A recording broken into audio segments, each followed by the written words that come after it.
the final quarterfinal game, and the last ticket punched to championship weekend will be decided a few hours from now.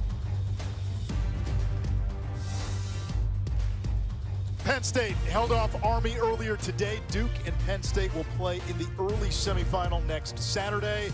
The winner of this game will get Virginia in semifinal number 2. Shroff, Quint Kesnick, as we wrap up quarterfinal weekend. Both of these teams were not in the tournament last year. Quint, Notre Dame was left out. A year ago, Notre Dame was left out. This year, I hope you're rolling on this. Notre Dame last year was left. All right, go back. Unsuccessful in a lot of people's eyes. That can weigh on you. So I'm interested to see how they play in the first 3 to 5 minutes. Are they loose? Are they aggressive? Or are they gripping their sticks too tight? In round 1, Notre Dame set a school record with 20 NCAA tournament goals and a blowout against Utah. Johns Hopkins tied a school NCAA tournament record with 22 goals against Bryant as we get ready for the opening face-off. Matt Naruski for Johns Hopkins, Colin Hagstrom for Notre Dame, and the Blue Jays control the opening draw. They will go to work on offense first, and this is a Johns Hopkins team that's 1-2 against the ACC this season. A win at Syracuse, losses to Virginia and North Carolina. Round 1, they used a 15-0 run against Bryant, and that game turned into a no contest pretty quickly in that second quarter. The Irish top 5 nationally in scoring defense and scoring offense. Melendez, a shot on the run, turned away by Liam Entenmann, ACC Goalie of the Year, ACC Defensive Player of the Year, and Notre Dame will set up its clear. The Irish, dominance has been the name of the game this season. Highest scoring margin in the country. 6 wins by 10 or more goals. In fact, all but one of their wins have come by at least 5. They've handed their opponent their worst loss of the season 9 times. And the Irish in the crease, so their first possession results in a turnover. And Hopkins able to get it across midfield, which was a big point of emphasis, the clearing game against this Notre Dame ride. Here's Garrett Degnan, 1 goal away from back-to-back 40-goal seasons. Gets it back from Angeles, the team's leader in assists and points.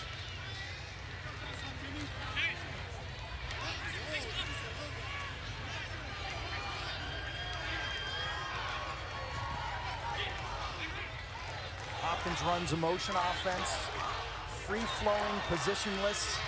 It's like calligraphy, not paint by numbers. Brooks English over to Degnan. Notre Dame forces you to make the difficult interior pass. Ryan Evans now matched up against Nick Harris. Evans back to Degnan. Against the short stick Parlett, Entenmann read it all the way. Easy save. His second. That's not going to go today. Hopkins now 0 for 2, both wing shots. The challenge for the Blue Jays in their Carolina blue jerseys is to get to the middle of the field, in front of the goal, where the goal was actually 6x6. Entenmann will eat up those wing shots all day long. Notre Dame now waits for its personnel.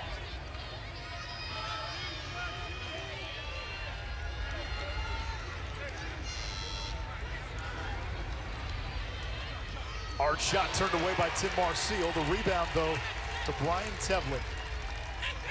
Grad transfer, named a captain, came over from Yale, where he won a championship in 2018 and played on a national runner-up the following year. Pat Cavanaugh now gets free, leads the nation in assists per game. Cavanaugh feeding inside to Taylor. His shot turned away by Tim Marseille. Marseille, the Hopkins goalie, had been struggling late in the season. Played well last week in the win against Bryant, and now a chance for the Blue Jays in transition. They've got numbers. Low shot, and does it sneak through? It does! The Blue Jays take advantage of the scramble And they score first. It's Nick Kaufman, the sophomore, his second career goal.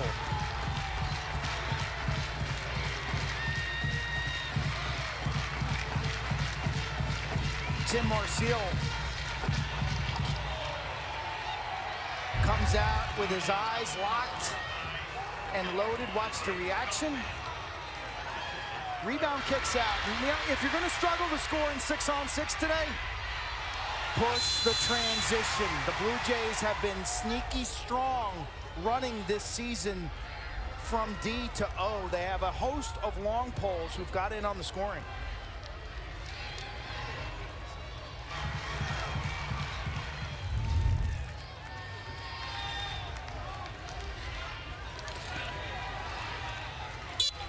Will Lynch taking this face-off against Naruski. And the Blue Jays 2 for 2 at the X. But this is what Notre Dame can do. Hopkins wins the face-off, and Notre Dame, time and again this season, able to win it back with the ride, and it's a Kavanaugh that comes up with it, Pat, in this case. So the net is a Notre Dame face-off win that goes unstatted because they actually have the possession now. Hopkins has got to do a better job using the goalie there. First-time grounders. In a big game like this, when that ball's loose, you're going to get one chance at it. Eric Dobson,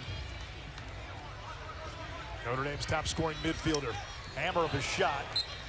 Chris Kavanaugh, the backup, closest to the ball when it goes out of bounds on a shot. Awarded possession. So much in this Notre Dame offense in settled sets. Runs through 51, Pat Kavanaugh, with his ridiculous assist total of 49. Dobson, too high. 49 assists, Quinn. Highest single season total in school history. Pat Kavanaugh is also number 2 and number 3 on that list. It's 42% of Notre Dame's assists, okay? Now, with that in mind, Pete Millman told us they're going to press out against 51. Meaning that when the ball swings behind the goal, you're going to see Scott Smith press out and deny him the ability to reverse the ball. Chris Kavanaugh swims through the D. That one hits the crossbar. And Scott Smith wins the race to the sideline. Hopkins ball. That was too easy for Chris Kavanaugh, rattling that one off the iron. Shoot for the pipe, hit the pipe.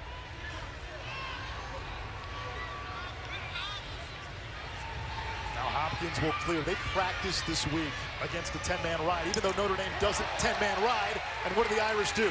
They force a turnover, middle of the field. That looked like it's going to be an issue all day. If Martin 12 can't run by his guy, and then they can't make a pass in space like that, clearing is going to be a major, major hurdle for Hopkins. Peter Milliman told us when they practiced the clearing, they practiced against a 10-man ride, they practiced against 4 attackmen. He felt when you got 2 Kavanaugh, sometimes it feels like there's 4 out there. They play with that energy, but the midfielders in that second line of the ride are more athletic than Hopkins has seen.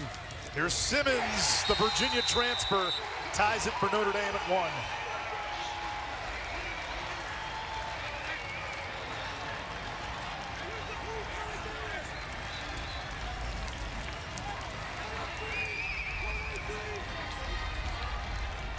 Kavanaughs are always worth the price of the ticket, man, because they bring it.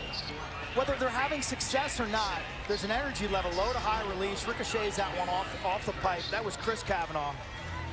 Pat bringing the heat on the ride. So off the face-off, they make a play on that ground ball. They stop the Hopkins clear. There's certain Kavanaugh plays. And here's Simmons getting the pay dirt, beating the Hopkins midfield defender. That's an area that the Blue Jays are going to be a little bit over their head in this game today. I expect a lot of Notre Dame isolation from the midfield against the Blue Jay shorties. Another face-off won by Hopkins. Naruski straight ahead. It dumps it back to Hawley. If you point to a weakness, a crack in Notre Dame's numbers this year and their performance, face-offs is the, you referenced it, face-offs is the area.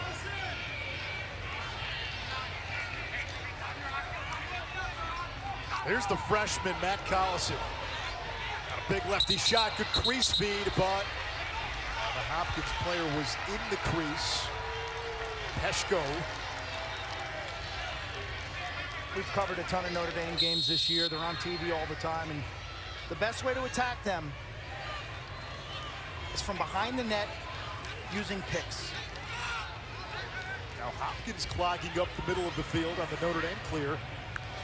You have to get it across midfield in the first 20 seconds of the shot clock. So before that shot clock hits 60. And you are allowed to go back, over and back, in those first 20 seconds. Riley Gray spins it to Dobson, now Pat Cavanaugh. Cavanaugh against Scott Smith. Dumps it out to Dobson to the wing. I like this wrinkle. Saw it a little last week with Cavanaugh on the top of the formation. What does that do to a defense? Well, it makes the defender uncomfortable. Flag down, Taylor missed the cage. And now the number 2 man-up unit in the country will go to work. And I think foreshadowing to a potential third game against Virginia, when the Cavanaughs struggled against Kastner and Sawstead, you got to move the Cavanaughs into space. And so I love the fact that here you see 51 Pat Cavanaugh dodging from the top of the formation against a close defender who's used to playing behind the net around the crease. Makes the D uncomfortable. Advantage offense. Only Georgetown had a better man-up unit entering the quarterfinals nationally than Notre Dame. 63%.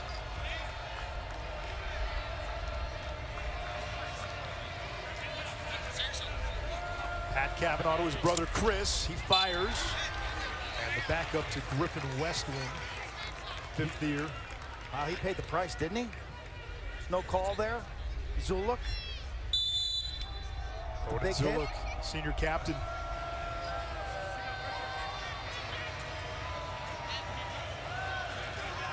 Off the stick of Dobson, he can't find it. Pat Cavanaugh can.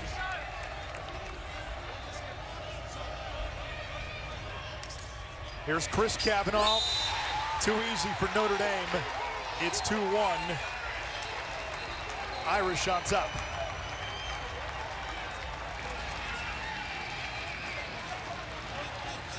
It's been the same extra man all season long for Notre Dame. They've been stubborn. They've been awesome. The hub man, Jeffrey Ricciardelli. Watch this assist. He's on the inside. He kicks it back out. That's the inside-outside action. Turn and rake.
Notre Dame has been to championship weekend 5 times in school history.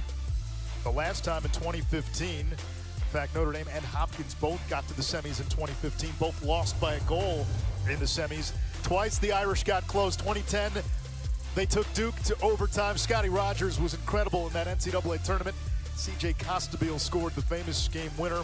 2014, it was Duke again. Jordan Wolfe scored the game-sealing goal. And it's interesting for Notre Dame, if they get through today, they'll have to solve Virginia, who's had their number of late.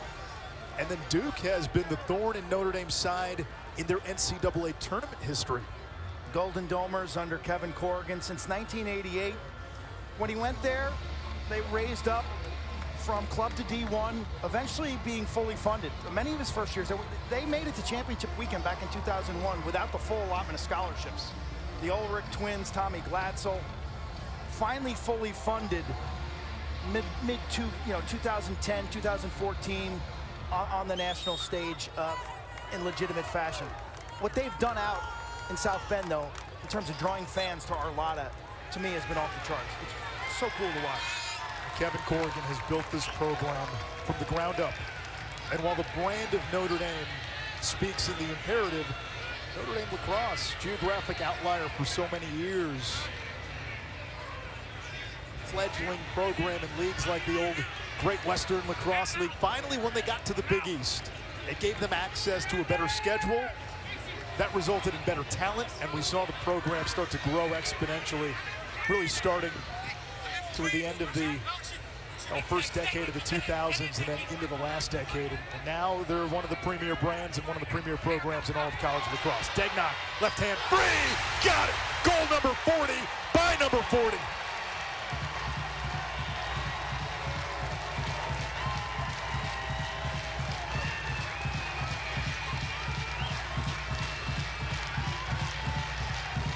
You got to maintain your feet on defense. And if your teammate stumbles or falls, where's the help? Blue Jays do a nice job of clearing that side of the field. So Degnan sweeps, the other action is away, which drags all the help defenders away from the ball carrier. And good things happen. Bergmaster's down on the turf, and we talked about this man's shoot. His shot is downright scary. Back-to-back 40-goal seasons for Degnan. 114 career goals. He's in the top 10 at Hopkins. Last week he passed the great Paul Rabel. And this is the first face-off won by the Irish. Jose Boyer off the wings from Clark's hometown of Yorktown, New York. And that was a great example in a motion offense of creating space for a player. While everyone is in movement, defenders have assignments. I can't just leave my guy if he's on the crease. I'm worried about my guy. Oh man, my teammate fell down. I'm in no position to help.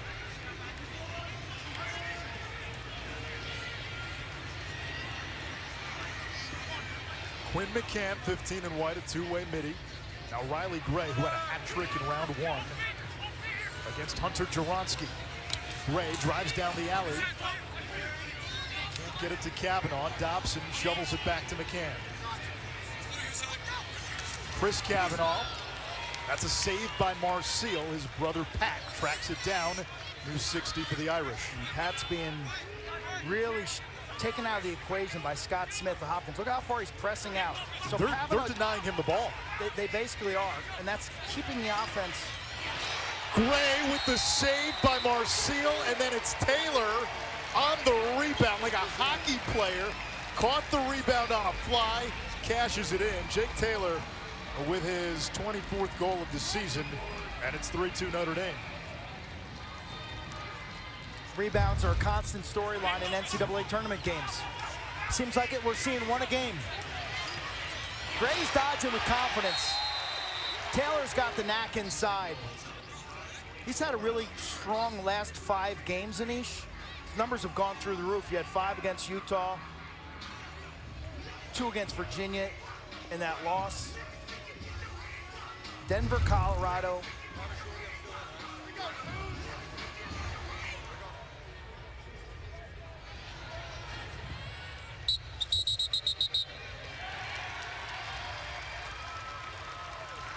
Face-off violation on Notre Dame. Hopkins ball. They take Taylor out on face-offs and actually put a defensive midfielder, Brian Tevlin, on attack. We'll see Tevlin and Ramsey on attack, and then during the sub portion, they get back and play D. And that's by design. That's to win those ride backs if they lose the faceoff. Here's Melendez. A Hopkins tournament record, 9 points last week in round 1. He's checked by Ben Ramsey. Notre Dame's not as matchup conscious as most teams. They'll switch on picks, they could care less. Here comes Angeles. Over to Pesco. He rips the back of the net. The Blue Jays going goal for goal with Notre Dame early on. It's 3-3.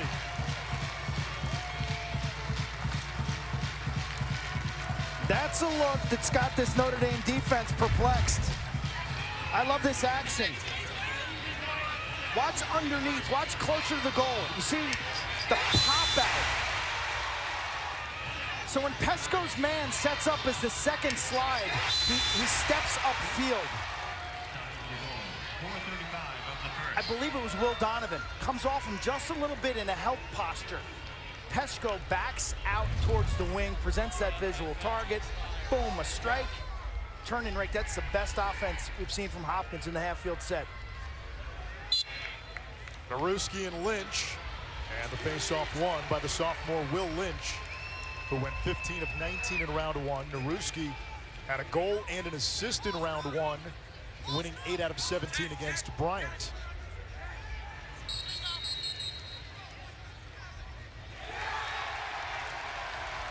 That can't happen. Offsides. Here's a chance. Degnan beating the crease. The one more pass off the stick.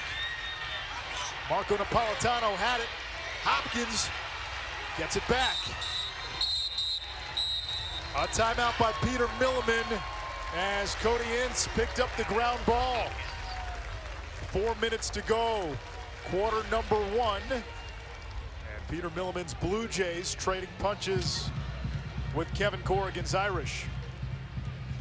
Smart ground ball play by Ince to be the third man in, but here's this missed opportunity. Feed to the backside. Nice trail check. Good hustle by Napolitano, senior from Torrey Pines in San Diego. And here's Ince's ground ball. When you sense as a player that it's a one-on-one battle, be the third guy in. Like the third guy in often gets the ball in each because the first two neutralize each other. So a smart and good hustle by Ince. Ince Jr., econ major, Maryland kid. This game feels like it's going to have more scoring than our first quarterfinal. Get First that feeling? quarterfinal, Penn State held off Army 10-9. Nittany Lions led most of the way. Army made a rally beginning late in that third quarter. Penn State lost its top starting defenseman, Jack Posey, to an injury. But the Nittany Lions able to hang on the last play of the game. Army had a shot go in, but after the buzzer, we have replay review for the quarterfinals. Replay looked at it. The shot clearly came after. And My Penn band. State. Why do you cut off the band? They're in great form this year. This band, I contribute to the Hopkins resurgence. Are you a donor to the Hopkins band? No, that's my retirement. patron? See the guy on the right playing drums? He won't be there in about 6 or 7 years when I retire. That'll be my spot. See the guy with the glasses on the right? I can't wait for that. No, I can't wait for that. That's good. That's if I'm still doing this in 6 to 7 years, we're gonna have the Quint Kesnick band cutaway, and we're gonna be merciless. We're gonna be merciless. We're gonna treat you like you've treated some of the Notre Dame bagpipers over the years. 44 national championships, pride, tradition, excellence, and the band. And you know, Peter Milliman in year 3, I think, has rekindled something.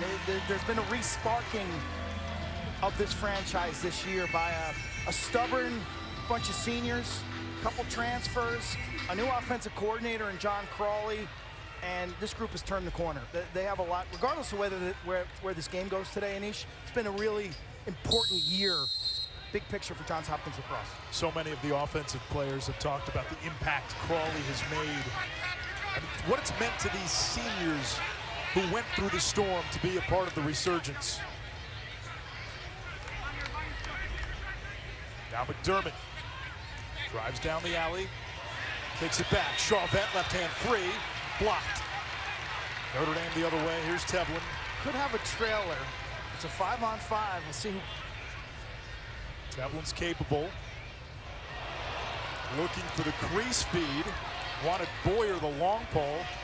Last week Notre Dame went pole, pole, pole for a transition goal against Utah. Never seen that before.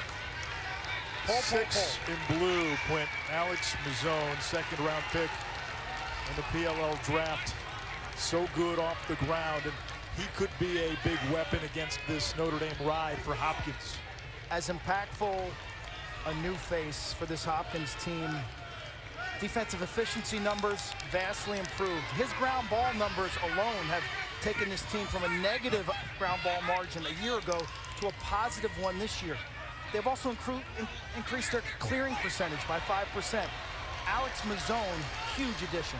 Angeles has the short stick matchup over to Grimes. Working on Chris Fake, four-time All-American at Yale, and his first season with Notre Dame. Angeles again on the shorty.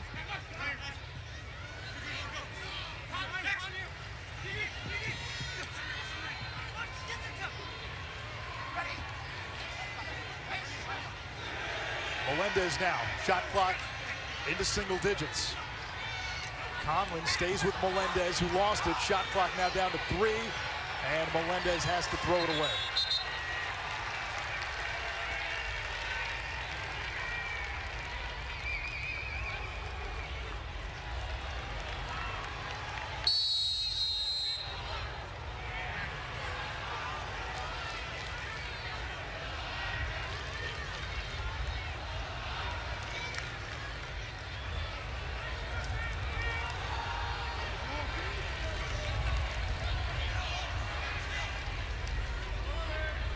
Jalen Seymour, speedy sophomore from St. Anthony's. That's out in Long Island.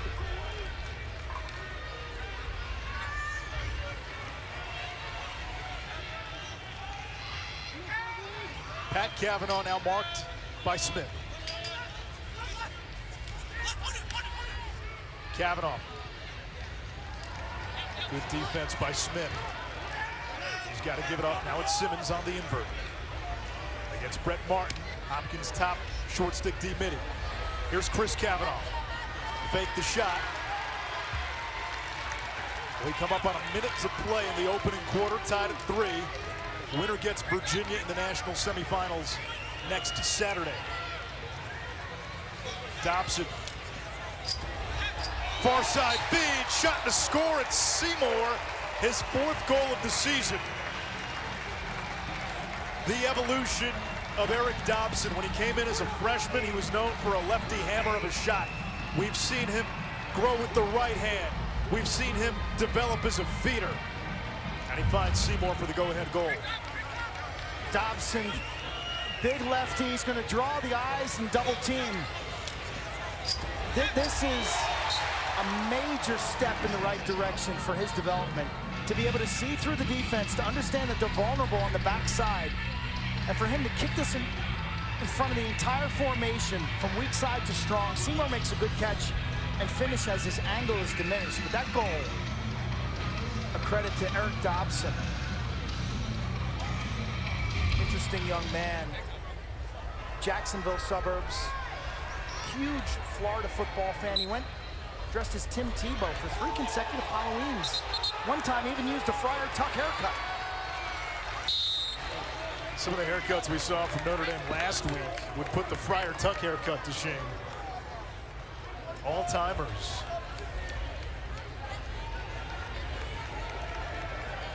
Right up there with the Albany team pictures. Whatever happened to those? Coach Marr retire those? I didn't see the same oomph out of them this year. Here's Brooks English. Doubled his goal total last week with 3 goals all in the first quarter, giving him 6 on the season. Final seconds, quarter number 1.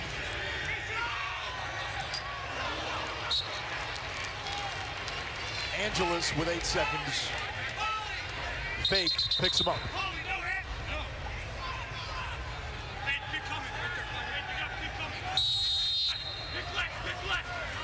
Angeles, drives. At the top, hand free for a moment, now picked up by Harris. Time running out, dangerous pass. It's knocked down, and that's how quarter number one comes to an end.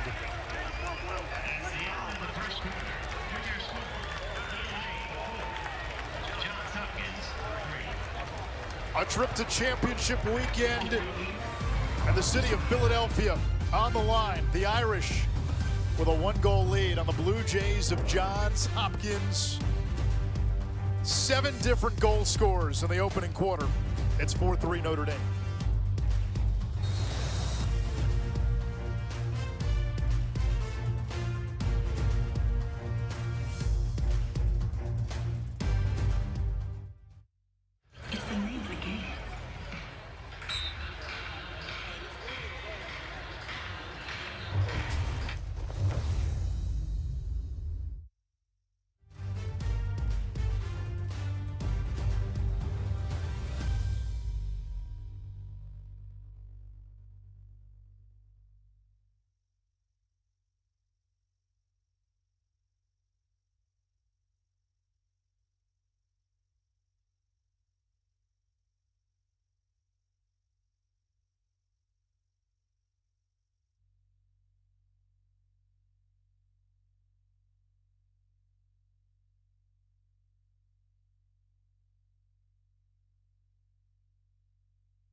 Your attendance today and your support of NCAA Lacrosse.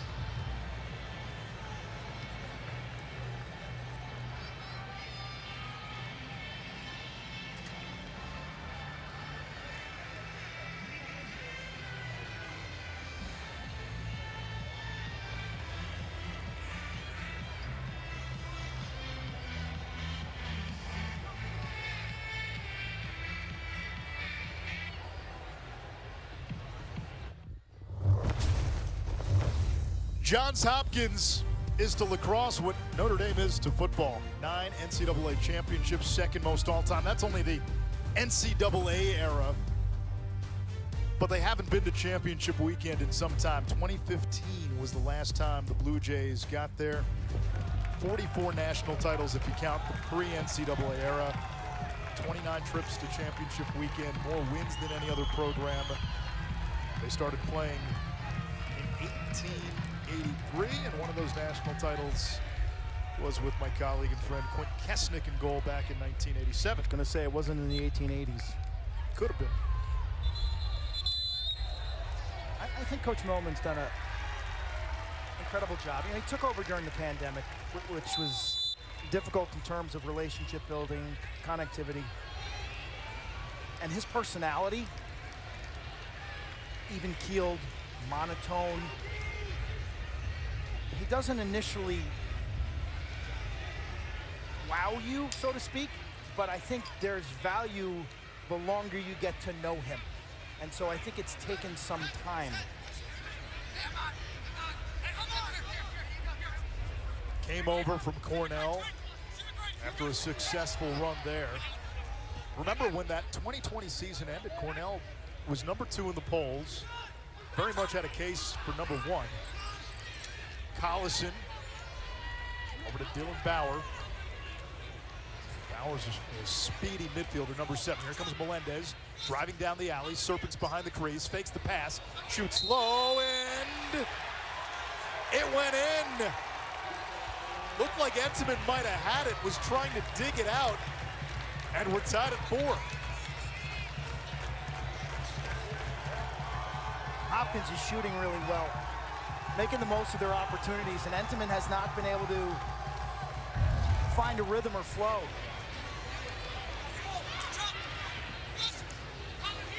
Pump fake. Entenmann's just He's got his right foot right at the pipe. And this ball ricochets off and in the goal.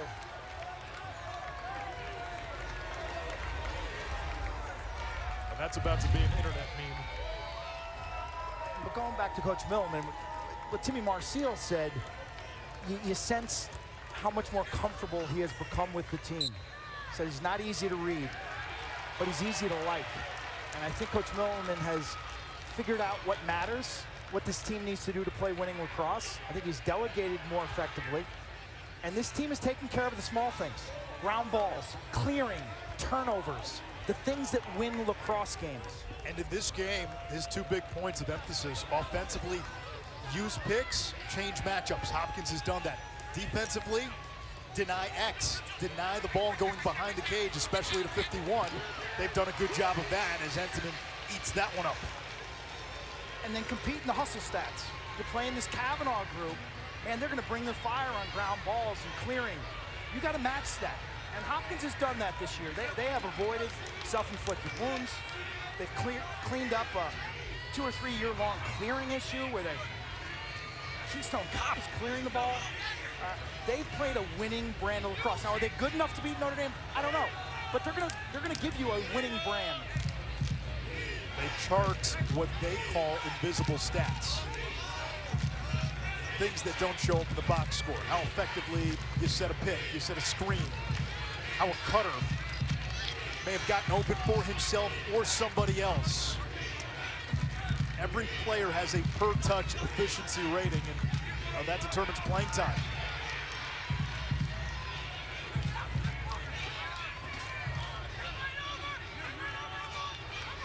At Kavanaugh, chased by Smith. And look at this pressing out. Hopkins is pressing out with their shorties.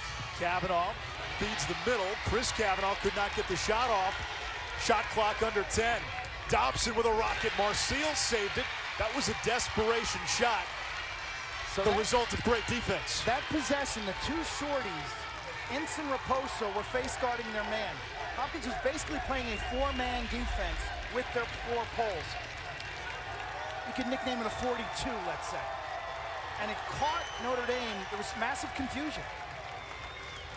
Didn't know what is going on here. Why am I being shut off? What's the situation? Well, Jamison Kester, the defensive coordinator, it worked.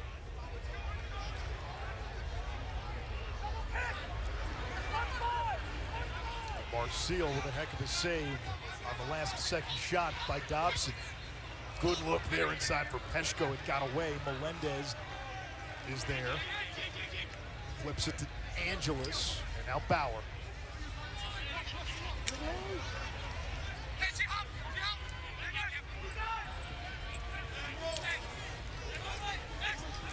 There's the 6'4" Collison backing down Parlett, the D-midi with the short stick.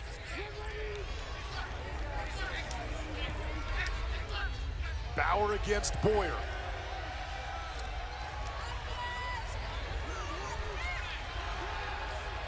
Turnover.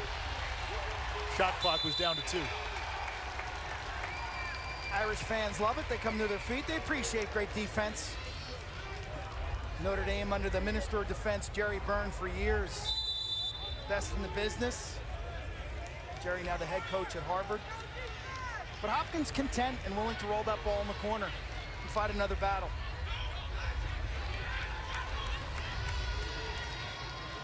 Quinn McCann toward the cage. Back to Chris Kavanaugh. Now Simmons gets free, left hand, a little wide. Back up to McCann. McCann, a 5th year. Terrific 2-way midi. That's long been a staple of Kevin Corrigan's programs. He locks a lot of miles in East. A lot. Offense, defense. He'll get a breather. Griffin Westland checks in. Simmons, Tevlin, and Westland, the middies. The 2 Kavanaughs and Taylor on attack.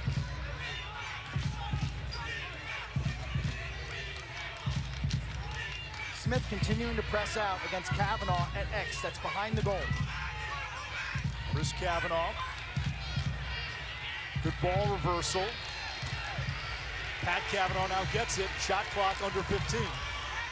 Hopkins making the Irish work deep into the shot clock. Not much on it from Chris Kavanaugh. Loose in front. Shot clock still running down. We'll get a loose ball push. It'll be on Hopkins, and that resets the shot clock to 60. And this is danger zone for a defense now. Multiple shot clocks back to back to back. You start to get tired. Let's see if the Blue Jays change up their scheme here. If Smith, 18 and white's going to press out against Pat Kavanaugh at X, Notre Dame's going to either have to play 5-on-5 or they got to move him in front of the goal. There's got to be an answer offensively. Simmons eyes Mazzone, a second-round draft pick in the PLL. Up top, Chris Kavanaugh, cha-ching!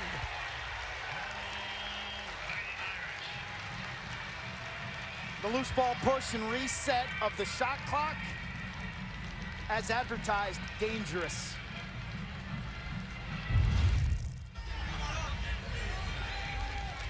Invert with a pick. Blue Jays defense, they're just sloughed in too much. Lack of respect for this outside shooter. Sophomore from Rockville Center, Long Island. Ended up taking a final year at Taft. And you see that just gorgeous tuck under the bar. Second goal for Kavanaugh, 42nd on the season. The youngest of 6 siblings, 4 older brothers and an older sister, Colleen.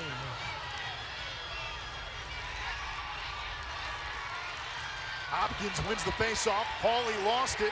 Comes back to the Irish. It's Chris Kavanaugh leading the charge. He'll slow it down. Hopkins gets back defensively.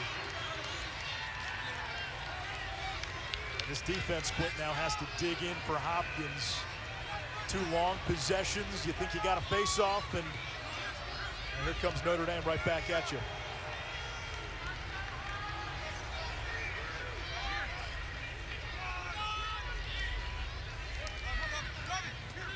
Big shot disparity in this game, 17-8 in favor of Notre Dame.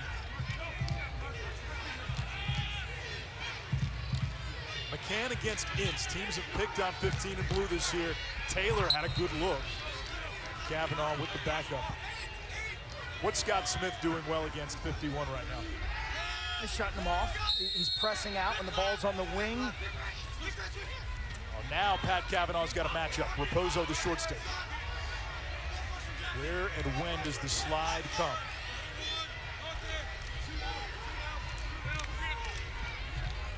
There's the slide. Kavanaugh feeding to his brother Chris. Tried to go BTB. Hopkins can reset its matchups defensively with 17 to shoot.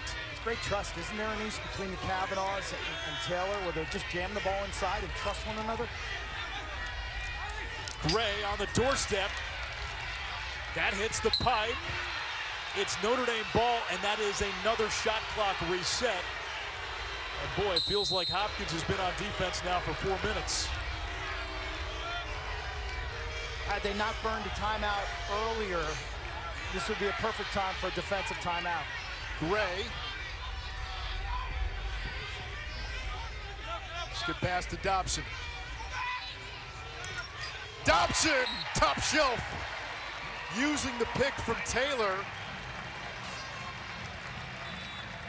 Taylor running off the field looked like he was holding his lower back. The goal by Dobson is good. And we have the first 2-goal lead by any team so far. Hopkins defense on fumes. It's all about the hustle. The Kavanaugh plays, creating turnovers, and then good things happen. Blue Jays defense just got too condensed as they got tired, and man, Dobson lets it go with the jump shot.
Johns Hopkins has denied Pat Cavanaugh the ball. They have forced other Notre Dame players to play and make plays offensively, but he still impacts the game in other ways, Pat Cavanaugh. When you grow up playing lacrosse in the backyard with your brothers and sister, your passion, you'll bring it to the table in every game. And here he is off the ground in the riding game. He's a lacrosse player, a labelless, without a label position. And he will scrap and claw and fight. He could care less about his stats. He's just looking up at the scoreboard and trying to make things happen. That'll be against Notre Dame. So Johns Hopkins has the ball. Quint, the Blue Jays' last shot came almost 7 minutes ago. Last shot. Well, they're fortunate that they're shooting nearly 50% in this game because time of possession has shifted dramatically. Face-offs have kept this group within striking range. They're 10 out of 12 on face-offs, but there's been a couple of those they've won, and Notre Dame was able to ride it back, and it did not turn into a Hopkins possession. Yeah, on a warm day, that possession advantage is significant later in a game. We saw it in the first quarterfinal. Penn State nearly ran out of gas. Saved by the buzzer.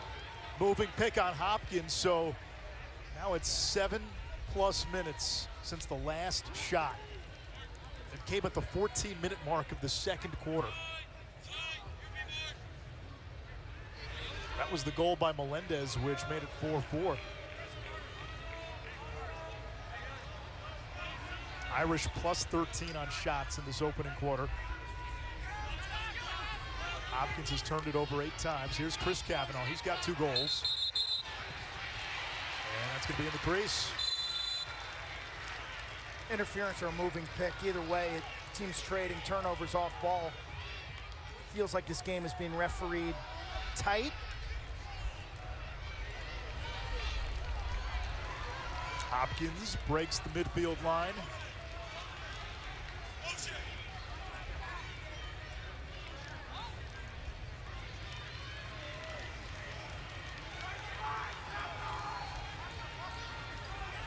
Simmons out there on defense for Notre Dame, and let's see if Hopkins goes at him. They isolate him. Grimes now picked up by Fink.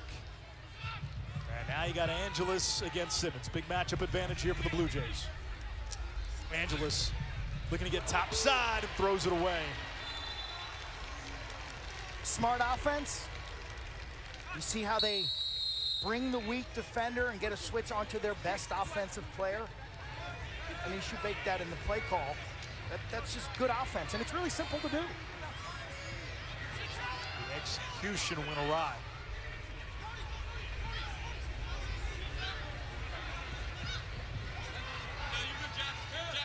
McCann beat up by Raposo.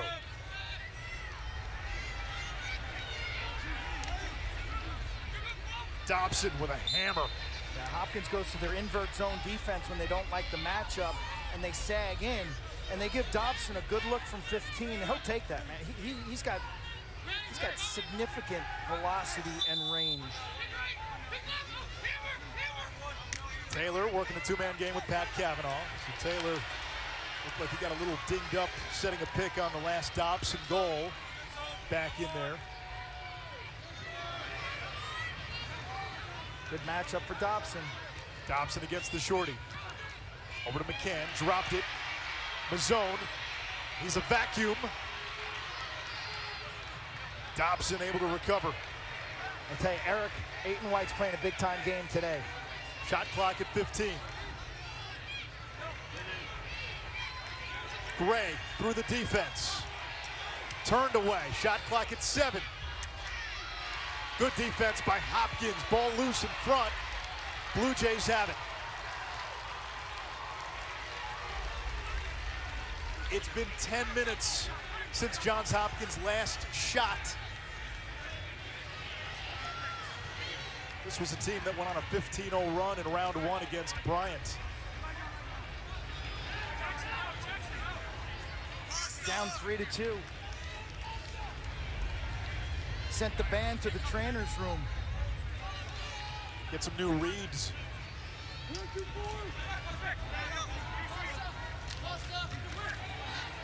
Napolitano marking Degnan. Out of the box, Raposo, bouncer, save, Entenmann. It stays with Hopkins, shot clock resets. He pulled the string on the sub game. He was pretending, yeah, I'm gonna jog off to the substitution box. Boom, he turns around and runs back on the field. We saw him score last week. Here's Casey McDermott. He's got the short stick Ramsey, the sophomore Ramsey from Palo Alto, California. A low volume game for Notre Dame goalie Liam Entenmann. These are always tough to play. Grimes using his size. It comes back to Degnan.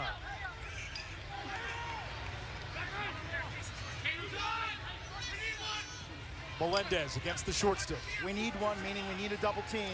We need one. Ramsey jarred it loose. 24 and white's pretty darn good. Melendez, right hand three, shot, save, Entenmann. Nice stop, big stop. Surprised Notre Dame's defense didn't support that matchup.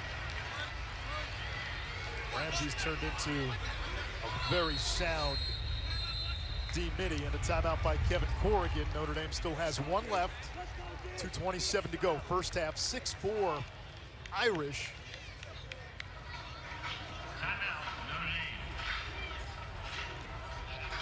Hopkins is testing this Notre Dame defense by changing some matchups. Entenmann so clean, senior from Chaminade, lives in Point Lookout, which is a little beach community. 57%.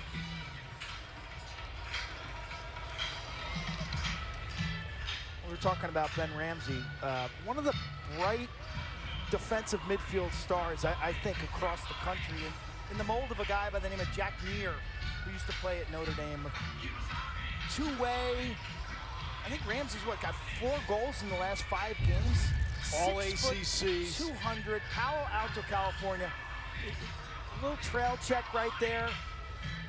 He's a guy underrated nationally by the lacrosse media. You brought up Jack Neer. By the end of his career, he's only a sophomore. You get the sense he'll be in that group with Neer, Drew Shantz, David Earl, Nick Ocello, all those two-way guys that gave Notre Dame such weapons in transition.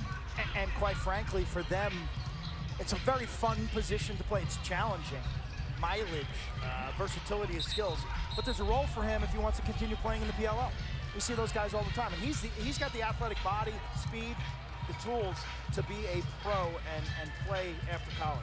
NCAA men's lacrosse coverage continues next weekend. We head to the Link in Philadelphia for championship weekend. Semifinal times and network set. So the noon game Saturday, Duke and Penn State. Nittany Lions held off Army earlier today. Virginia will play the Hopkins Notre Dame winner in the second semifinal. Championship Monday, 1 Eastern on ESPN. NCAA.com, your home for all 90 NCAA championships.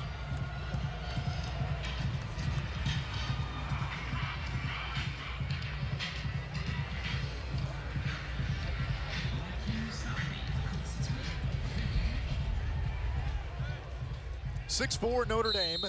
Pat Cavanaugh second nationally in points per game. Without a point so far.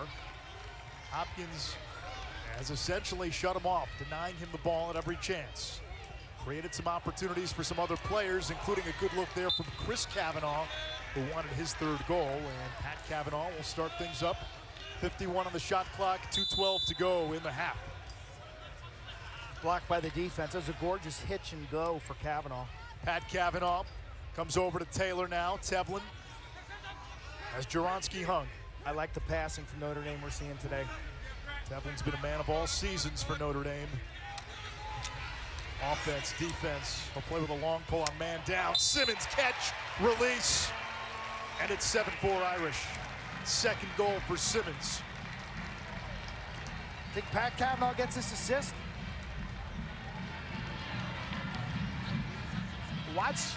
Watch this pass. his ability to make decisions while in the heat of battle is just incredible. So Tevlin's an X. Good matchup right here for Pat Cavanaugh, 51 in white. He knows the double team is coming, but watch it. Steps away, eyes are up, finds his teammate inside. I mean, that's unstoppable. Look at him, he's very aware. The body control, I mean, the ability, it's almost like an option quarterback. The ability to have your eyes in one place, you're controlling the ball, to read the defense, all while you're being covered and hacked. It's brilliant. Hockey background for Pat Cavanaugh. That is the 73rd point of the season, and he is now too shy of tying his brother Matt for most in a single season in Irish history. Hawley, Dave Petramala's nephew, 26 in blue. Flag down. So Hopkins will have a man up here. Delayed penalty. Coming up against the Cavanaughs, riding like banshees. Ref didn't like it. Piranhas.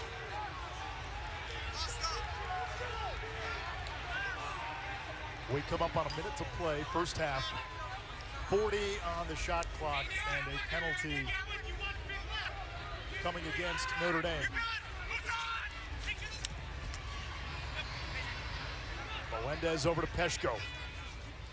Peshko gets to the middle, his shot blocked. And Hopkins will have its man up. Blue Jays 35% on the season.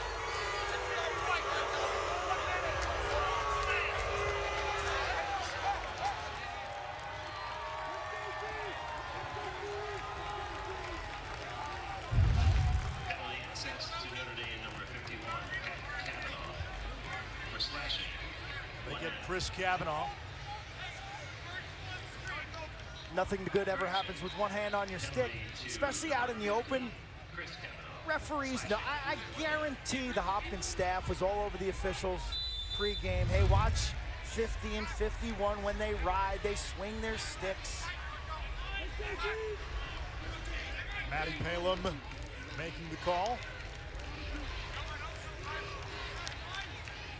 So Hopkins now with an option. Do you go and try to score, or you can take this down to the end of the half, and with possession, you would get the ball without a face-off to begin the third quarter? What do you do? You need to score goals. Playing to win, or you playing to keep it close? Degnan from the wing. His shot blocked. Notre Dame's got it. Hold the ball here, hold the ball. And Fake does just that.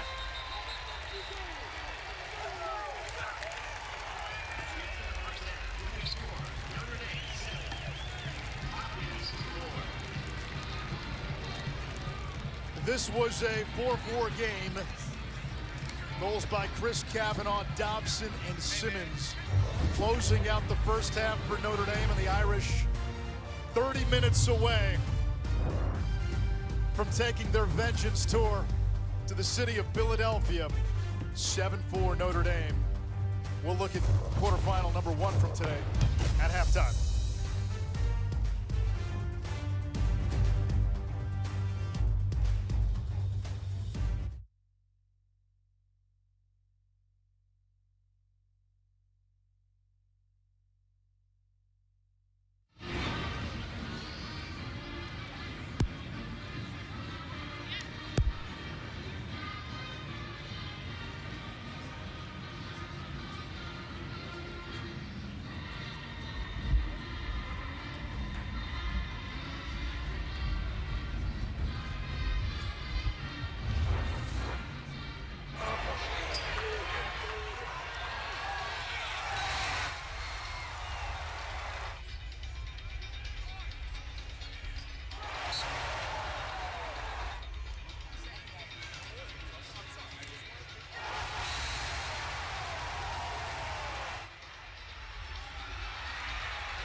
Schropp, Quint Kesnick.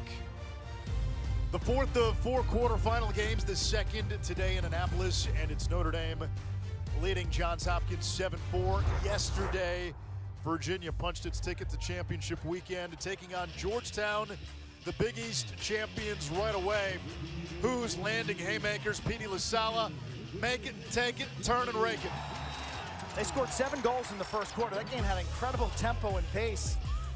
Teams trading punches. I thought Brian Minikis and Tucker Dordevic looked good for Georgetown, but Virginia's scoring threats go so deep when guys like Noah Chismar and Peter Garno and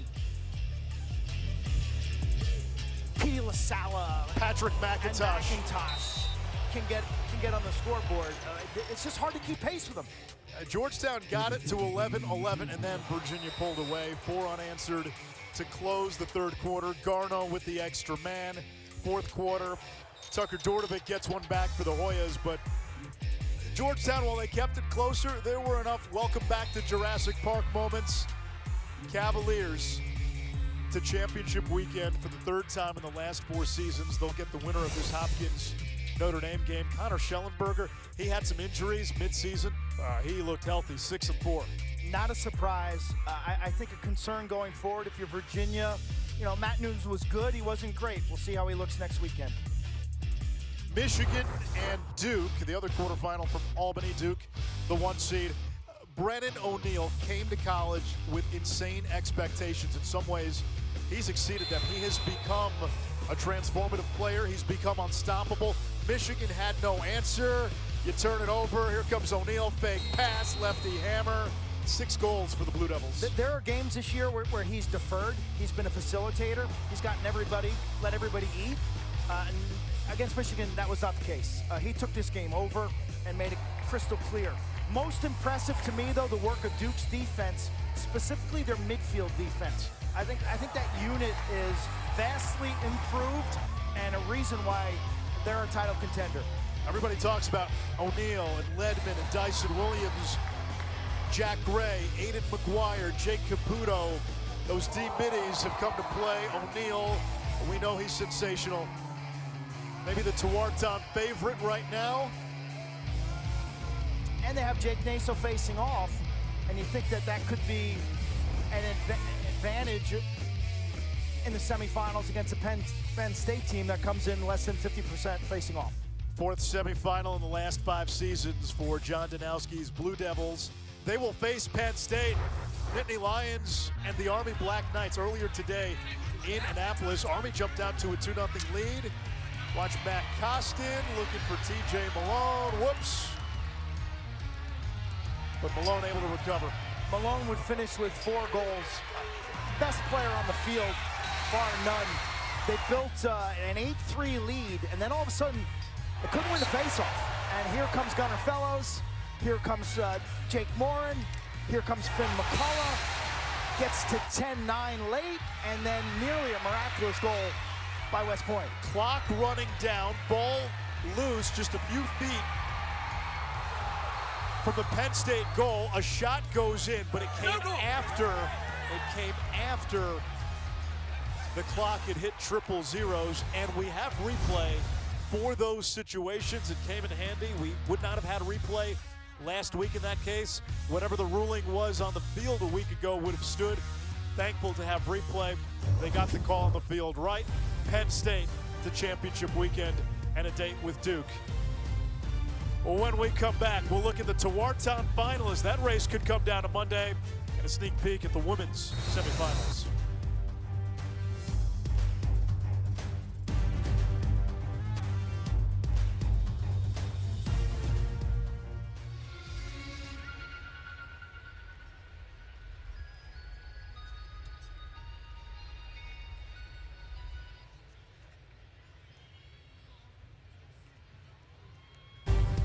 Back here in Annapolis, we remind you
Back here in Annapolis, we remind you at the end of the season, the Tewaaraton Award is handed out. It is the highest individual honor in college lacrosse. The great thing about this award, postseason performance matters. Tucker Dordevic, his season ended yesterday, but he had a record-setting season in his only year with Georgetown. Unbelievable shake, the ability to free himself up and to nail mid-range daggers. Pat Cavanaugh leading the nation in assists per game. He is the catalyst behind this Notre Dame juggernaut. I love the way he sets the tone with his energy and production. He goes as far as Notre Dame goes. CJ Kirst, 4+ goals per game, tops in the nation, blossomed into a superstar this year for Cornell. Best player in the Ivy League by far. His game continues to grow, but unfortunately, the Big Red are done for the season. Still playing, Brennan O'Neill and Duke. He was unstoppable yesterday with 6 goals. I love the way this year that he's picked his spots, Anish, to assert his dominance. He hasn't been a ball hog. He's spread the wealth. He's encouraged his teammates, but when the money was on the line yesterday, he took over. Connor Schellenberger, Tewaaraton finalist once again, 10 points in Virginia's win against Georgetown yesterday. I mean, his mobility looked terrific. He's dealt with some lower body injuries. He can score, he can dodge, he can pass, and he seems to be rounding into his best form. This seems like a 3-horse race, and it may very well come down to of Cavanaugh, O'Neill, and Schellenberger, whose team is the last one standing. If you follow the team bracket, I think you're following the Tewaaraton bracket as well. Speaking of brackets, the NCAA women's semifinal bracket is set. Northwestern and Denver, Syracuse, and BC. It's 4 of the top 5 seeds. Denver's got a great defense, but can they slow down the Skane train? I watched this game on Thursday night, and what she did in the first half, I have never seen a dominating performance. I mean, she just stands out. You see how tall and fast she is. She's aggressive. She was finishing her shots.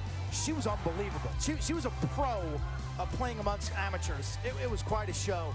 And they had a great crowd out in Evanston. Congratulations to Coach Hiller and the Wildcats back in the big dance. Denver, though, did hold North Carolina to just 4 goals in the Pioneers' quarterfinal win. Shut them out in the second half. This is another game I watched. And you talk about Denver. They're undefeated. You could see their toughness, their will, their desire. Man, their defense, as good as I have ever seen at the women's level. They shut down the Tar Heels big time. Denver to championship weekend for the first time in program history. Izzy Skane right now, the heavy favorite for the Tewaaraton on the women's side. Meanwhile, in the other semifinal, it's in a clash of ACC teams, Olivia Adamson and Syracuse against Boston College. The Orange have figured it out a little bit after a rough patch late in the regular season. Yeah, you watch their games in the ACC tournament, and they just didn't have that spark. Well, that's back. And congratulations to Kayla Trainer and the Orange. They're heading off to carry North Carolina. Meanwhile, what's new? BC to championship weekend for a 6th consecutive season. That's amazing considering the talent that have gone through the doors for Coach Acacia Walker-Weinstein. When you think about Charlotte North's no longer there, no big deal. This team continues to roll, playing a team-friendly offense. They spread it around and get production from a lot of different folks. 6 straight semifinal appearances for BC, which won big against Notre Dame in the quarters. The Orange in the semifinals for the 2nd time in 3 seasons.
minutes from sending one final team to championship weekend. Duke, Virginia, Penn State waiting. And it's Notre Dame with a 7-4 lead on Johns Hopkins. The last time either of these teams made the national semifinals, 2015. And Ishraf Quint-Kesnick, 4-4 game.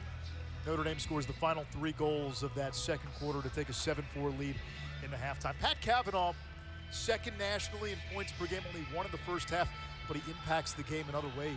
You know, his willingness to not fall like under the pressure of, I gotta score, I gotta make points. The ball needs to be in my stick. And he's found other ways, whether it's off the ground, whether it's creating turnovers. And it's Chris who's been more of a threat. 50 in white, been more of a threat as a shooter with his feet set. This young man, the velocity and pop on his shot has really dramatically improved within the last 2 years. He gets great strength from the hips. I mean, here you see Pat, while yeah, he's not putting up his 5.5 points a game, but he's not sulking, he's not complaining, he's not taking bad touches. When given the ball, he's been a playmaker. That was a gorgeous assist. He's created turnovers, he's been good off the ground. And he has been one of the reasons why this game is 7-4. It doesn't feel like a 7-4 game for some reason. The shot disparity, Notre Dame 2-1 on Hopkins, and the Blue Jays have controlled the face-off X. Some of those Notre Dame has won back, but it's Hopkins turnovers, and now Notre Dame, which began the third quarter with the ball. Why? Well, they had the ball with a penalty against Hopkins to end the second quarter.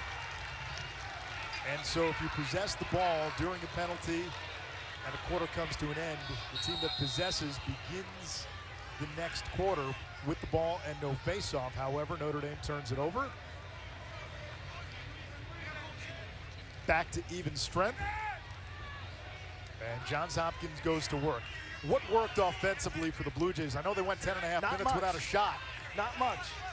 You know, they need to get Jacob Angelis involved in their motion offense. He's the guy, when you chart his success usually leads to team success. This is Bauer, picked up by McCann. Tevlin playing with a long pole. He went down with Peshko. Bauer, inside roll. Entenmann with the save. New 60, here's Angelis. Hopkins has lost 5 games this season. Angelis did not play against Loyola. In the other 4, he had a goal and 4 assists total. Melendez wraps around. And Hopkins with the first tally of the second half. It's 7-5. Melendez 9 points in round 1. No Blue Jay had ever scored more points in an NCAA tournament game. He's got 2. Marquette transfer, often injured when playing in Milwaukee. Next level athlete. But look at this change of direction and the acceleration and the ability to turn a corner. If you're Notre Dame, you got to see this earlier. Like, why watch tape all week and Melendez goes off for 9 points last week and you're not supporting this matchup against the short stick? You could see that coming a mile away. There were times in the first half when it was Ramsey guarding Melendez. Notre Dame was comfortable leaving Ramsey the short stick on Melendez, who now has 2 goals or more in 6 straight games. His consistency in the second half of the season has really jumped out at me. He showed flashes early year, pockets, and then little lulls, and then another.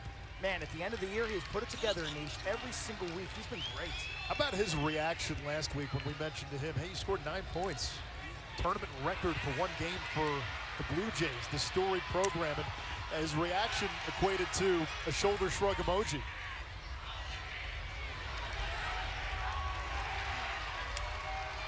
Hopkins maybe with a chance unsettled. Hard shot turned away. Hawley chases down after the rebound. And who else off the ground? It's Mazzone. Former All-Big East player at Georgetown. He had 12 ground balls in a game on this field earlier this year against Navy. 12 for a defenseman, not a face-off guy. Long Island product, played for that amazing 3 Village rec program. Just an everyday community rec program out in Ward Melville that's sent hundreds of players ultimately to college by introducing the game at a low price point, neighborhood-based. That stuff matters. Melendez now has the short stick again. Does Notre Dame slide? Bergmaster was hedging. Melendez against Ramsey. Melendez, his shot saved by Entenmann. He forced that one. It's well played. Well played by the defender to seal that off and to force him in the crease. Nick Harris, 77 in white. Part of Notre Dame's short stick D-Midi Armada.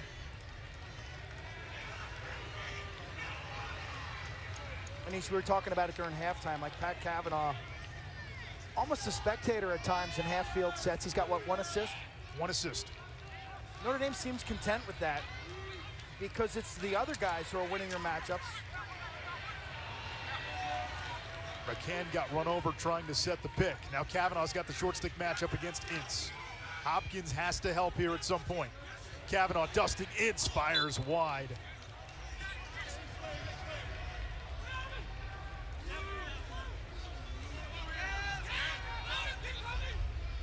Chris Cavanaugh will initiate against Bowden Zulik, the senior captain for Johns Hopkins. Over to Taylor, right on the doorstep. That hit the pipe. Big race to the sideline. Ball dies before it went out of bounds. Loose ball push on the Irish Blue Jay ball. Marcel gets taken down, but a good hustle play. He got there first, and there's value in that. Timmy's a future restaurateur. He loves to cook. He's worked in 4 different restaurants. Spent some time with him this week. A lively personality. Favors dish to cook are what, braised short ribs? Braised short ribs. Yeah, he's spent some summers bartending, working in the kitchen up on Cape Cod. Pizza place in Baltimore. Yep. You know, running a kitchen, being the head chef, is kind of like running the defense. That's what he told us. Here's Grimes. That's Peshko. You got different assignments. You got a guy on the ball. Maybe he's the main course. You got a guy who's a slide. He's in charge of the salads. Your second slide's your dessert guy. You're communicating with all 3. I don't even want to ask you how you view Kark and I.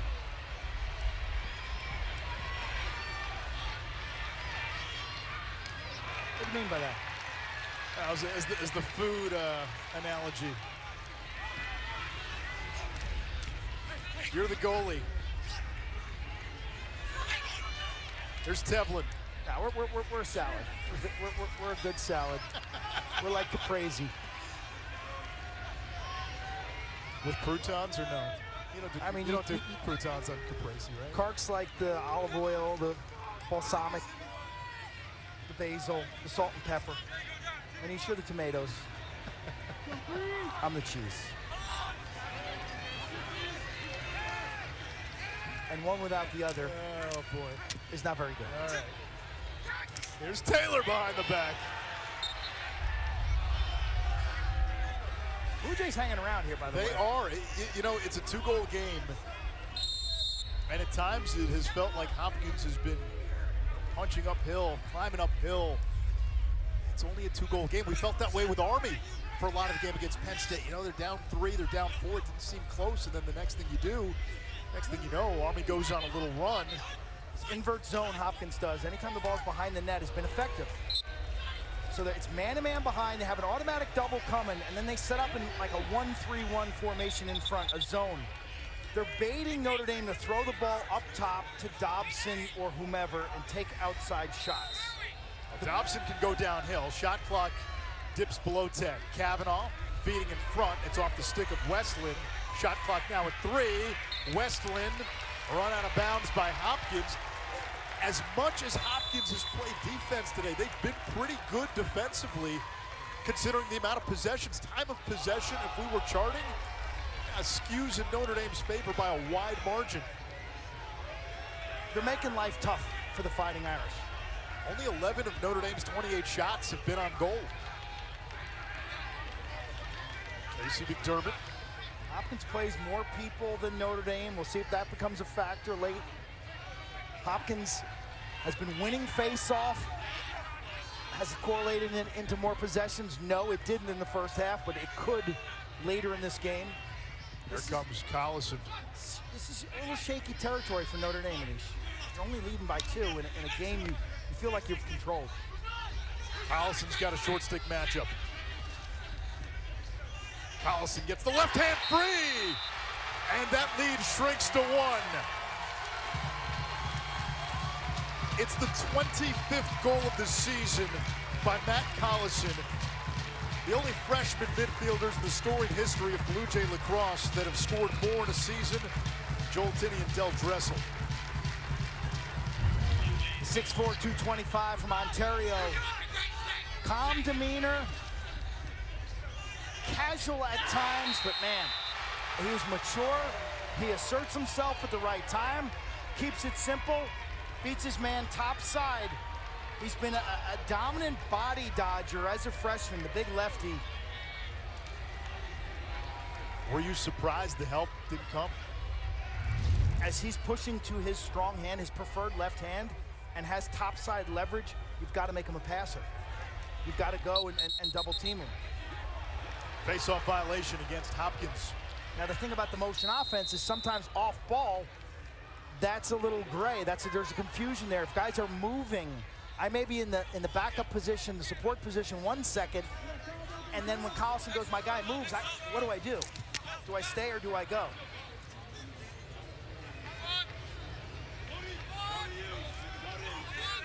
The new wave song, right? Should I stay or should I go now? It's no longer new, though. Jake Taylor, catch, shot, score. The ball stays in his cross for maybe 20 seconds all game, and he can have 4 goals. And this is the weakness of this defensive formation that I mentioned earlier. Because Hopkins' splits are so condensed, they're willing to give this shot up.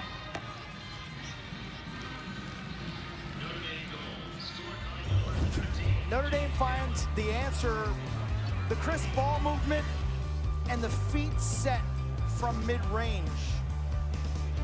Melendez and Collison answered by Notre Dame.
Quint, for the amount of time Hopkins has been on defense in this game, they've done a pretty good job limiting Notre Dame's offense.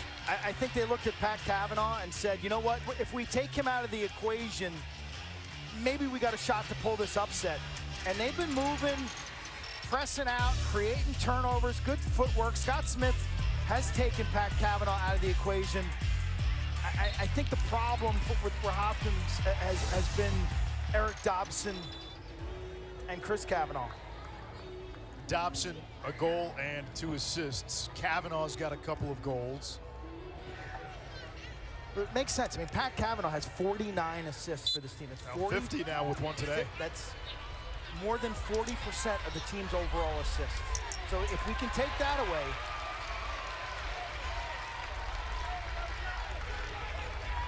Jack Hawley has been the utility man for Hopkins this year. So good off the face-off wings. The Notre Dame team averaging 16 goals per game. Not on pace for that today. That's 3rd in Division I. Great poke. Great poke. Is that Chris Fake, 7 and white? Chris Fake. As the player was going to make that transition pass, he just poked the lower glove and the ball sailed into the mezzanine level. Fake this season, when he is the primary defender, has only given up 4 goals all season.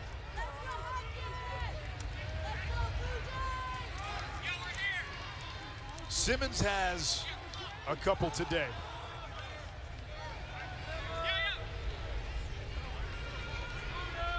Three and white, transferred from Virginia. You can see his old team for a 3rd time if the Irish win. Missed the cage. Pat Cavanaugh wins the race.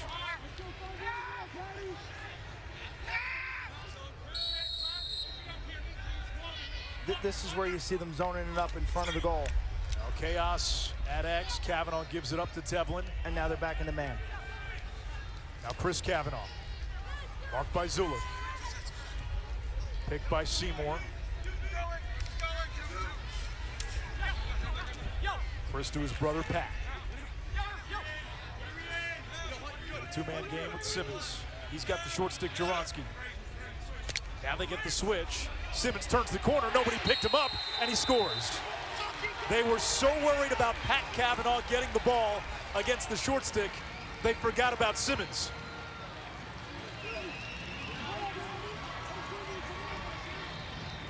Why are you stacking and whacking with the fucking people? Stacking and whacking. A communication breakdown. Simmons has played well, hasn't he? Grad student out of Virginia.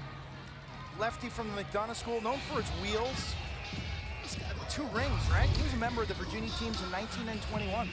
2 rings, a chance to get a 3rd. He's got 3 goals today. Much more impactful in this game than I've seen all season long. Came into the game with 10 on the season. Will Lynch accelerates up ahead. Over to Chris Cavanaugh. Face dodge. Spun around. Here comes Ramsey. Wanted McCann on the crease feed. Instead, it results in a turnover. That's the right play. Notre Dame's been pretty good in transition, especially the last 5 games. Bergmaster, Teflon, Ramsey. It's a wrinkle I think they'll need to rely on if they do play in championship weekend. If they get to championship weekend, they'll face a Virginia team that has beaten Notre Dame twice. In fact, those are Notre Dame's only 2 losses of the season. The 11 Notre Dame wins have been by an average of 8.5+ goals. Outside of a triple overtime win against Maryland, every other win by 5 or more goals. Hopkins this season, something to keep in mind. If they can keep this close, they've been a 4th quarter team all year. Looking for Degnan, comes to Angelus. Fake has held him in check. Angelus against the bagpiper Bergmaster. Back to X, this is Grimes. They'll morph between midfield and attack. Melendez now, looking for the hat trick. Melendez trying to split the D. It's knocked loose, scooped up off the ground, Bergmaster.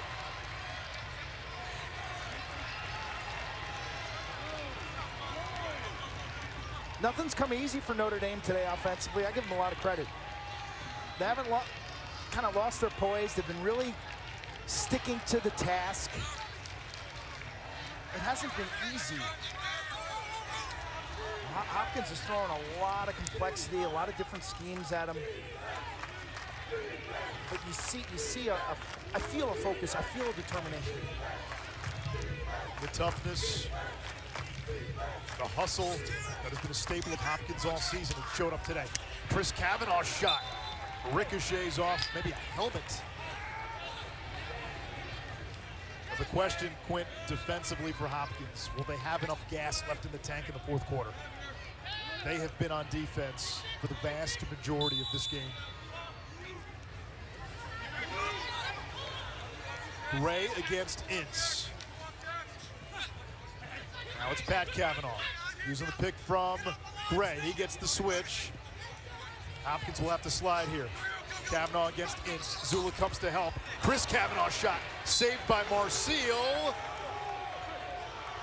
And they'll say it stays with Notre Dame, to the chagrin of a mostly pro-Johns Hopkins crowd here in Annapolis. It's closest to the ball when it goes out of bounds. I thought on first glance it was Hopkins' ball. Official there had the better view. New 60 as well. That's big.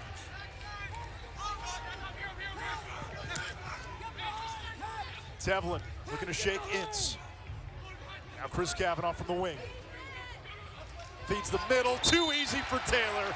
A hat trick for Taylor, his 8th goal in this NCAA tournament. And Notre Dame with its largest lead of the game. How important are those runouts? Those change of possessions or no change in possessions? You can read it on Coach Millman's face. This is a logistical symphony. Pass up, the pick is set, defense rotates, Taylor's left open inside. Look at this little play here. There's the pick. The defense has to go, leaving Taylor. They don't get the second slide from the weak side. When Notre Dame is playing lacrosse in the half-field set like that, with that passing, man, that gold trophy is within range.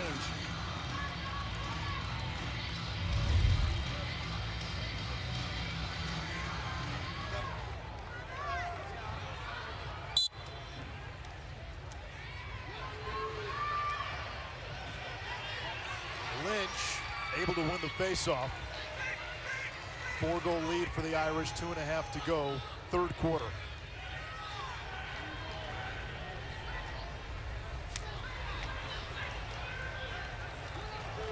Three goals and an assist for Jack Simmons, 3 in white.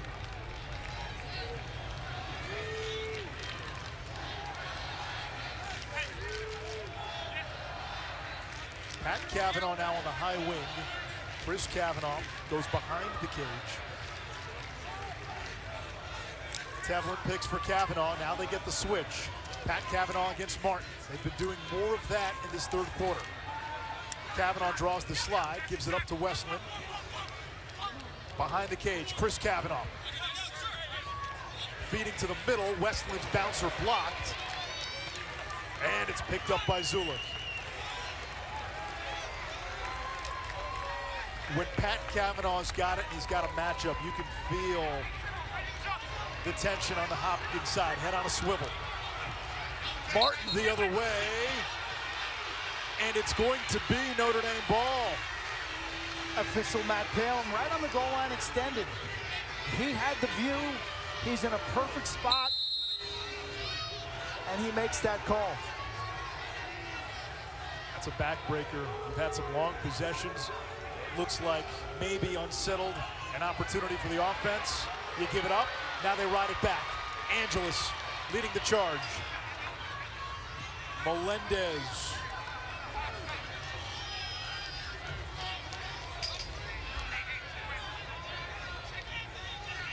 Angeles has been the head of the snake all season long. When he goes and he plays well, the Blue Jays have won. Collison against the short stick Parlett. Off the stick of McDermott. 45 seconds and ticking in this third quarter. English, the wing dodge. Angeles, feed, shot. Melendez, the backup. 33 seconds left in the third.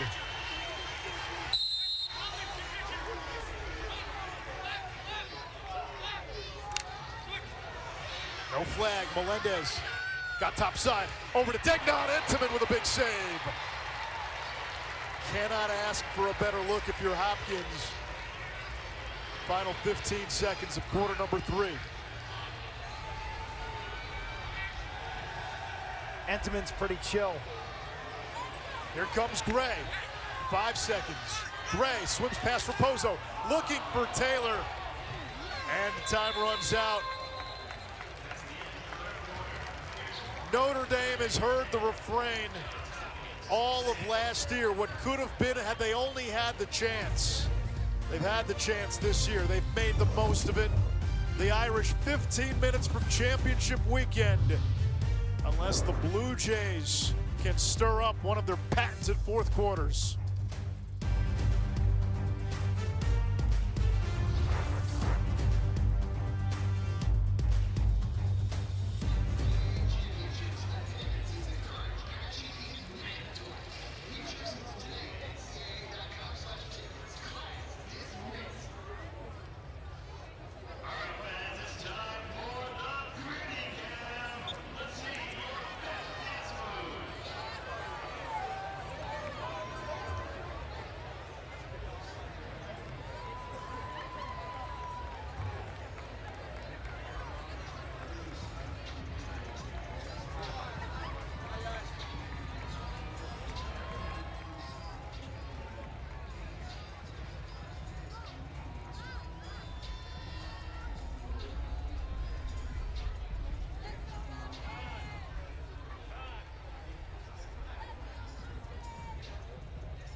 This guy likes my kitchen lacrosse. Who? Phil with 7 followers.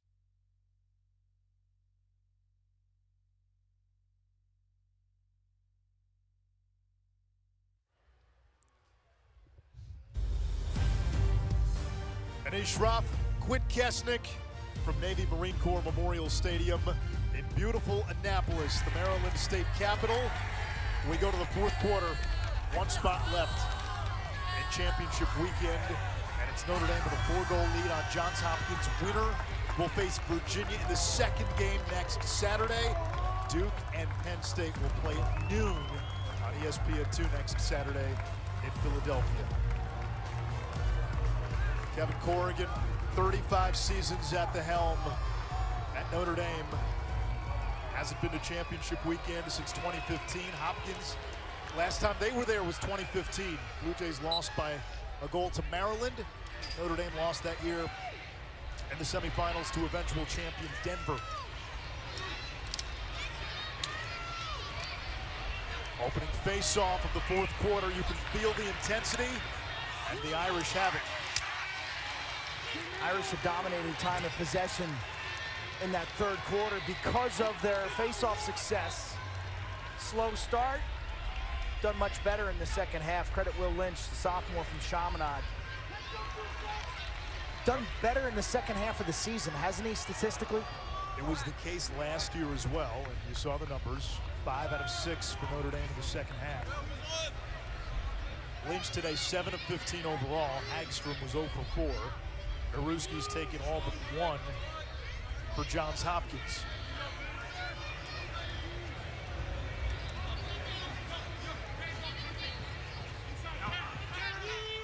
takes Martin behind the crease. Now Chris Kavanaugh.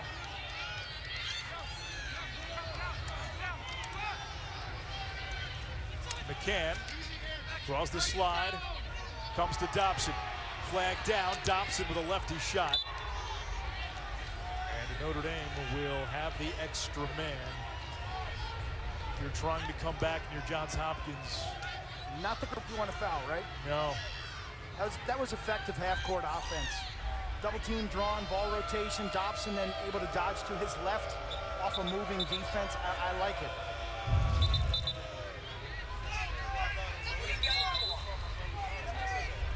That's late. That's late. This unit has been lethal this season. 63% entering the weekend.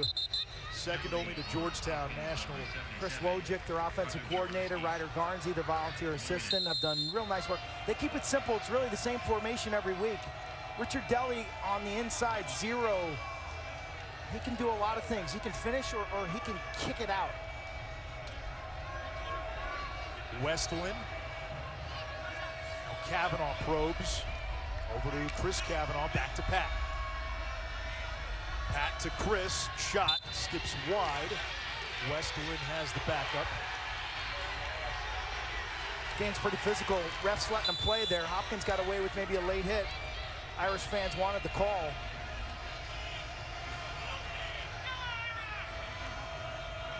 Baiting the outside shot, Anish. Chris Kavanaugh gets it, fires. And they are packing it in big time as the Hopkins, 5 men on a die. It's a boxing one. You got Chris Kavanaugh, who's got 7 man-up goals this year. Dobson, for his career, has been a big man-up weapon. Notre Dame tried to get inside. That's what Hopkins wanted. They come away with it. Marseille springing out of the cage. Terrific defense. Because that unit, as good as it gets in the country. That's going to be a loose ball push on Smith.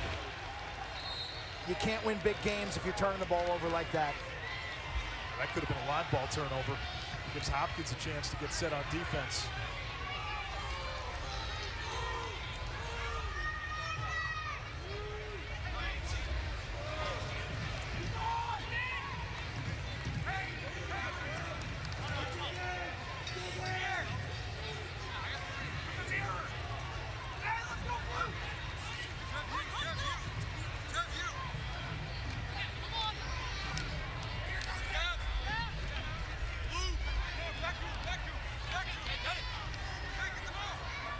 Notre Dame taking its time.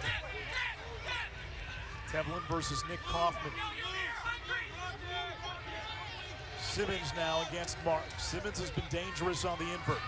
Gets a step, crease feed to Pat Kavanaugh, couldn't get it out of the stick. The zone right there with him. Still 20 to shoot. There's Seymour. Fires with the left hand and scores. 2 goals today by Jalen Seymour, who had 3 all season entering play. 6'4" sophomore from Long Island. He's got the chance to be a pretty good player for the Irish down the road. Down the road in Philly. Actually, that's up the road. Turnover by Hopkins on the clear proves to be costly. Seymour's a nice-looking athlete, man. Championship teams always have, and Clark referenced it yesterday with Nick Liccamelli. I remember covering those games. I'm like, Nick Licca who? A senior who got hot in May. Well, when I look at Seymour, he's a sophomore. Like, he's starting to put it together. You get these extra practices for playoff teams in May. And you never know who might get, who's got more to give this year. He looks like the guy getting hot at the right time. Late in the season, Notre Dame had a bye week, and Kevin Corrigan treated it almost like a football coach would treat spring practice. Not all of it was geared toward game planning. They spent a lot of time on developing the younger guys for moments like this. When we talked to Eric Dobson, he mentioned those. They do that every Monday. They call it scrub ball, the scrimmages. But he said the intensity, the compete level in those Monday scrimmages when the third stringers and fourth stringers get the majority of the reps, he says it's been noticeably different this year. Grimes clanks it off the pipe. I know you like that name, Scrub Ball. I think you like it more than I do. Here comes Fake. Now Notre Dame up 5. They're going to continue to play their offense. Again, you have to in the shot clock era. But they're in no rush. They'll take their time with their subs. It's hot down there. And this Blue Jay team has played a lot of defense. Brendan Grimes is trapped on defense, 9 and blue for Johns Hopkins. Now he'll run off with McKinn.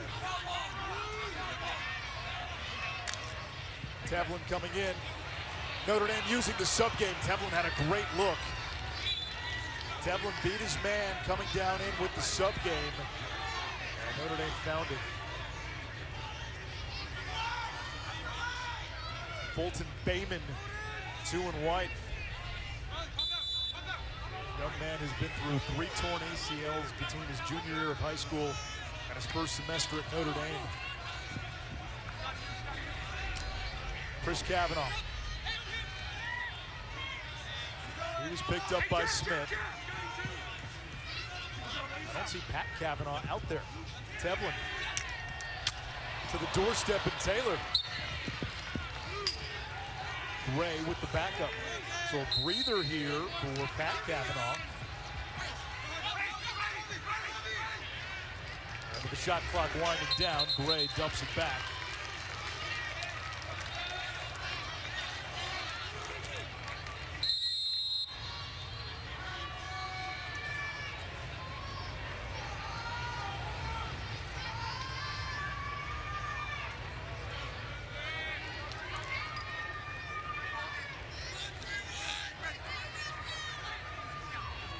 The Blue Jays do not have a shot in this fourth quarter.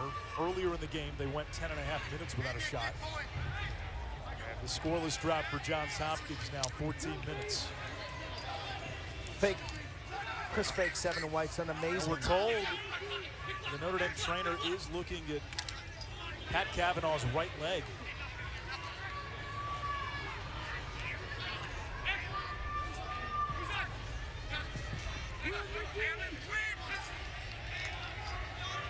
Casey McDermott working on Nick Harris. Now Brooks English. Bounce shot and a score.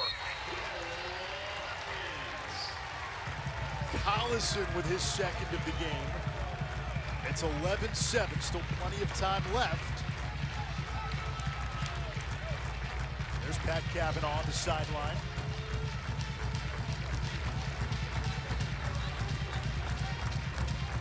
Something to keep our eyes on.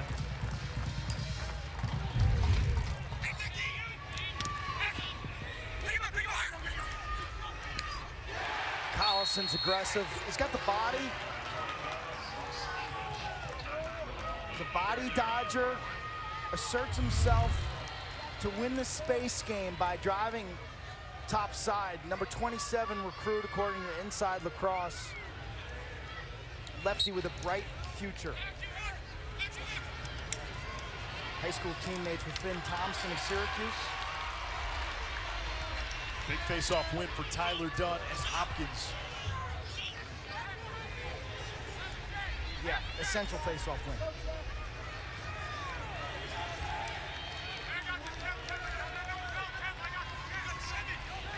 Notre Dame today has outshot Johns Hopkins 41-24, but the Irish have only put 16 of those shots on goal.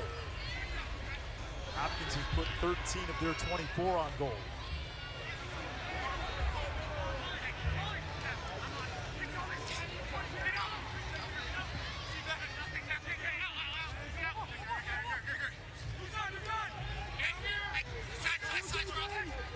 Angeles with the short stick matchup. Finds Degnan. And just like that, the Blue Jays cut the Irish lead to 3. what you get when you win faceoffs. This shot is super, super snappy by Degnan. Watch the lefty plant his feet and just snap this with his wrists. Boom.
This was Pat Cavanaugh moments ago. They were checking out, it looked like his right calf. But he made his way onto the field. Notre Dame's lead is 11-8 after 2 straight goals by Hopkins. Pat Cavanaugh just 1 point today, 1 assist. He's had at least 3 points in every game this season. 7 points in round 1, which tied an NCAA tournament Notre Dame single game record. And he said, think if you're Hopkins, you've hung around here, you've extended this game midway through the 4th quarter within range, and at least put some pressure on Notre Dame now to finish this thing off. So many times this year they've had walk-away wins, blowout wins, but they haven't had to play the full 60. Notre Dame has not had many close games this year. In fact, their 2 losses to Virginia, they weren't particularly close.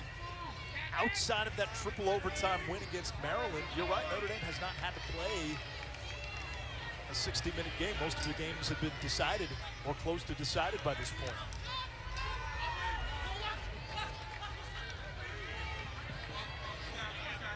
Here's Cavanaugh.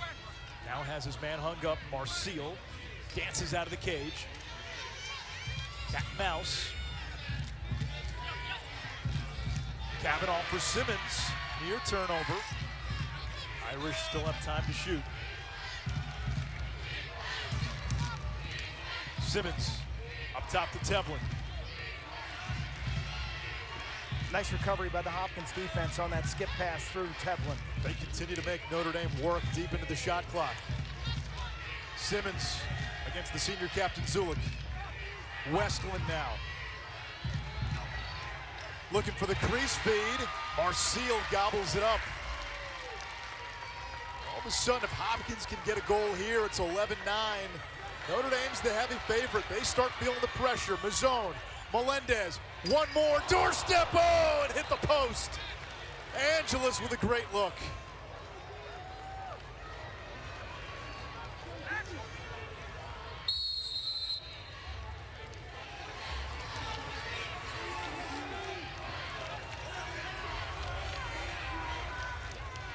Collison's got 2 goals, the freshman. Grimes, 6'4" shot, save Entenmann. Nice one, the way he moved his feet, His stick wasn't on in a niche, but he got some good step into his left and took that one off his body. Liam Entenmann, the ACC Defensive Player of the Year. Carter Parlett holds up. Gotta tell you, I did not love the defense by Notre Dame. Okay, late in the game, two things. You gotta talk more when you're tired. And then the second being, your defensive midfielders aren't gonna have the same burst, the same acceleration. Expect them to get run by a little more later in the game. So have a help mentality. That was too easy for Hopkins.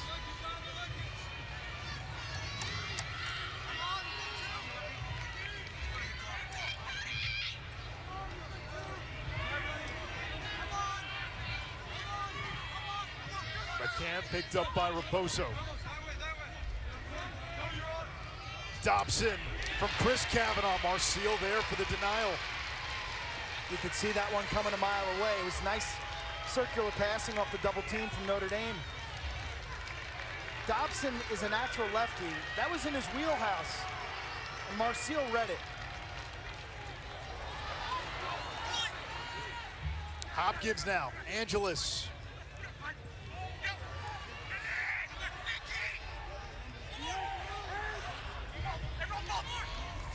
It's a deep midfield for Hopkins, which helps in the fourth quarter. Depth is a strength. Collison, left hand free, save Entenmann, rebound loose, English missed the cage, but Entenmann got a piece. And Donovan had the backup for Notre Dame, so the Irish with the ball. 4:04 to go, Notre Dame with a 3-goal lead. Hopkins gonna roll up the field now in a 10-man.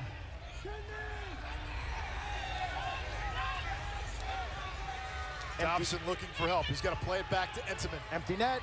Entenmann's thinking about it. He's scored. We've seen him do it before.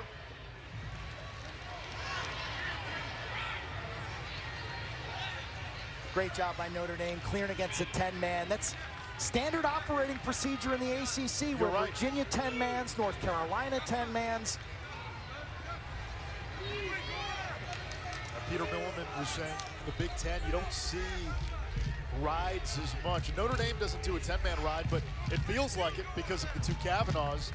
Peter Milliman said in the Big Ten, normally when you see a ride, it's when teams are down. It's this kind of situation, but not as a regular part of their defense. Notre Dame sees that all the time in the ACC. Gray trying to spin away from Deans. Now Dobson. Chris Kavanaugh in the restraining area. 3 minutes to go in regulation, 15 on the shot clock. Field balance critical now for Notre Dame. Looks like they're just going to rag the clock and roll this one. Kavanaugh to Dobson. That's not what you want in He terms dumps of it turnovers. back. Degnon's got it. Trailer. Mazzone for Melendez. Conlon picks it up off the ground. He led the nation in cost turnovers in 2020 and 21 when he was at Holy Cross. That was a careless pass, a rare mistake by Mazzone. Yeah, and that sent some Hopkins fans to the parking lot. Timeout was called by Kevin Corrigan. 2:21 to go, fourth quarter. Killer turnover, killer.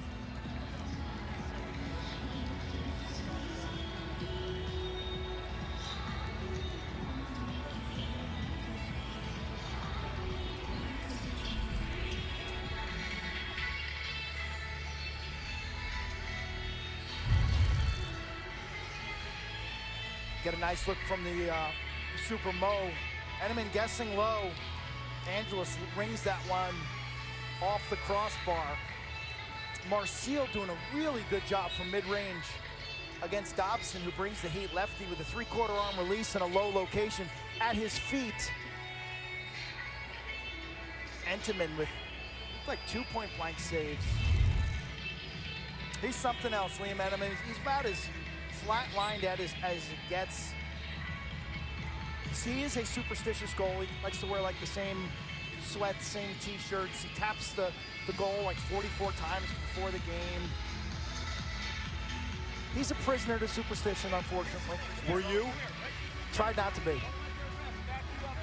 Pay attention! Don't let the ref back you up to the fucking sideline, right?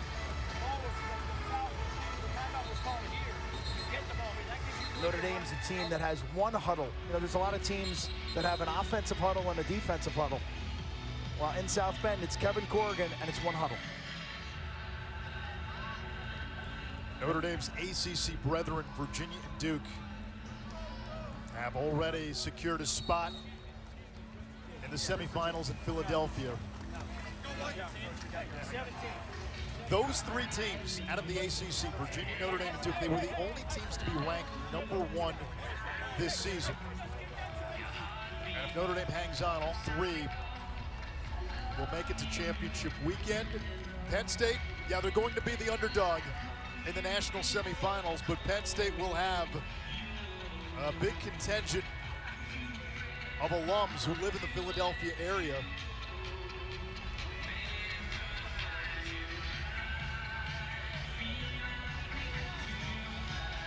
And we remind you, our NCAA men's lacrosse coverage continues with the semis in Philly next weekend.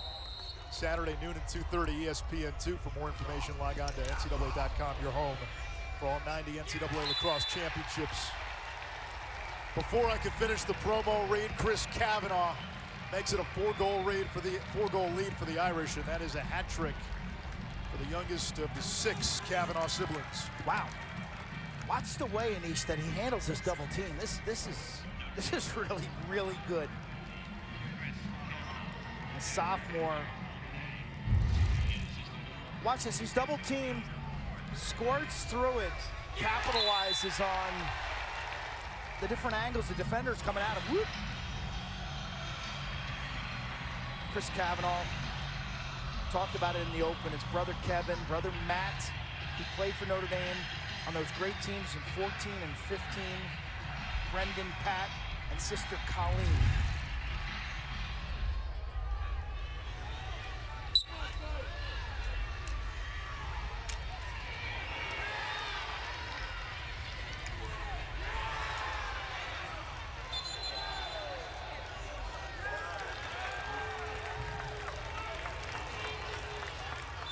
Johns Hopkins ball. They need 4 goals in 2 minutes. Peshko, there's one. 3 goals in 2 minutes. It's 12-9. Second goal of the game for Jonathan Peshko.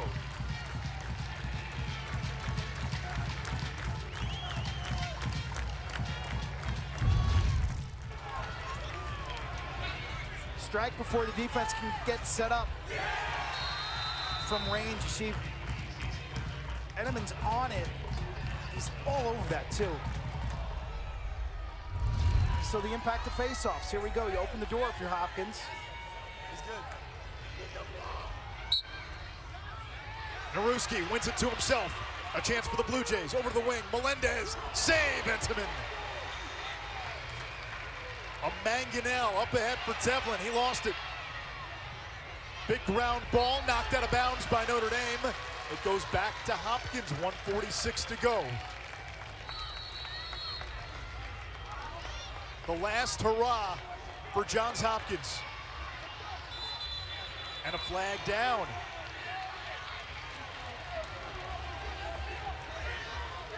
Chris Kavanaugh slow to get up.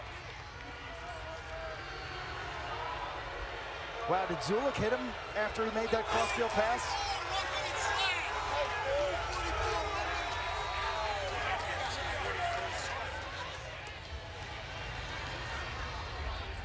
There's a lot of stuff that goes on between the Kavanaughs and defenders all game. The Kavanaughs are whacking at him. Zulik doesn't like it and returns the favor. And Zulik was the one who got caught. And now you give Notre Dame a man up. 1:37 to go. It's a 1-minute man up. It's essentially a death sentence for your season. It's a different type of game when you're a defender and you don't wear much arm padding, and you know the Kavanaughs are coming after you when you're clearing it, and you're going to leave with bruised forearms, elbows, and shoulders. Those are 2 riders. They have checks. They're very orchestrating the way they're trying to create turnovers. How many times have coaches told us one of the things they will intentionally try to do is get under your skin? And they often do, because big bully defenders don't like taking it. They can only give it. McCann straddling the sideline.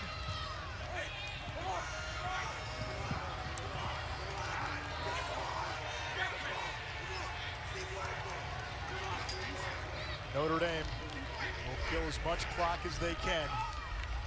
Still another 20 seconds to go with the extra man. Oh, now Marseille will press out, but it's still 6-on-6. Well-timed pass, Tevlin. Final 10 seconds of the man up. 40 seconds to go in regulation.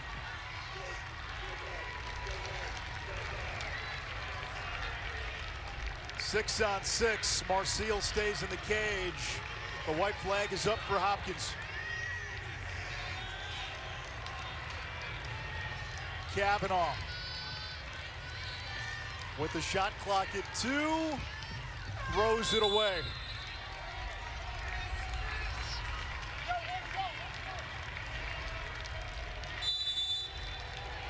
Marseille's got to chuck it downfield, knocked down by McCann. Sound the bagpipes. How fitting. Notre Dame going to championship weekend in the city of brotherly love. 2 Kavanaughs leading the Irish to the national semifinals, where they'll take on Virginia next week.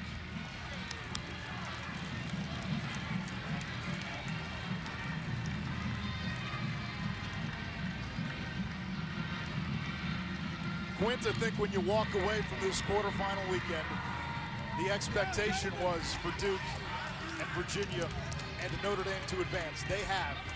Penn State knocked off Army in the one game that was seen as a toss-up.